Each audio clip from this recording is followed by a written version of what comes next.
As the numbers continue to improve in our state, your friends might be starting to plan events once again, some get-togethers maybe, but maybe you're not so sure that going out is a good idea just yet.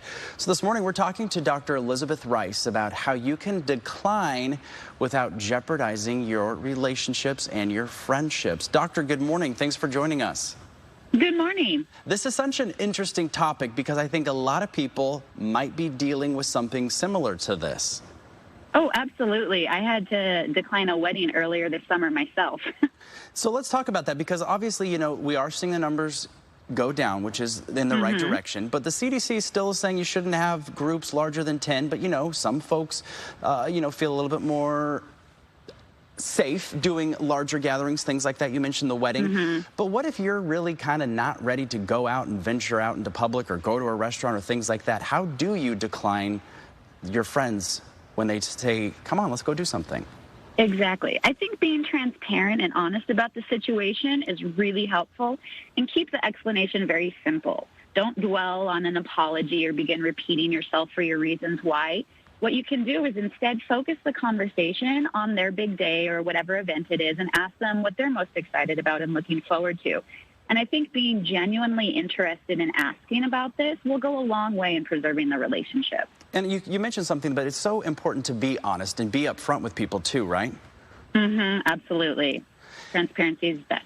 Now, doctor, obviously things are looking for the better, but if folks, let's talk about this. Do you think could potentially be long-term ramifications for some of these individuals? Are they afraid of maybe bruising a friendship or hurting someone's feelings if they do decline? How can you, mitigate that issue?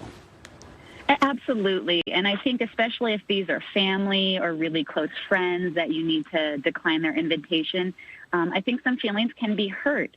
One thing that's simple and easy to do is on the day of the event or the party, maybe record a special video and send it to, if it's the wedding lovebirds or the birthday person, of you, yourself, and maybe your close family. An off-key, out-of-tune happy birthday song might be their most special gift that year.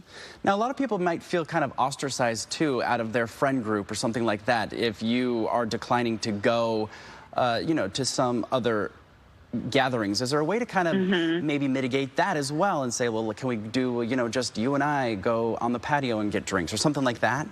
Absolutely. If we can find an outdoor venue and, maintain at least the 6 feet apart, then you will have the best chance of decreasing communication of the virus, and things can be actually quite safe if you stay outside and still distance, and you can be in person at that point.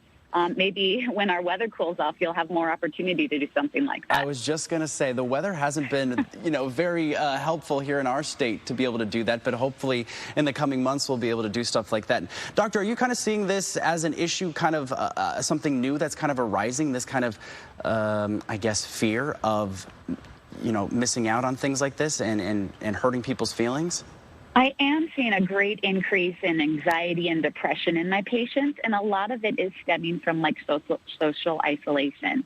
And so finding ways in way we can stay connected without being in person can be difficult, but as simple as a phone call or even writing an old-fashioned letter and sending it to someone. These are simple ways that we can maintain a connection and still feel part of our community, even though we can't see them in person quite yet.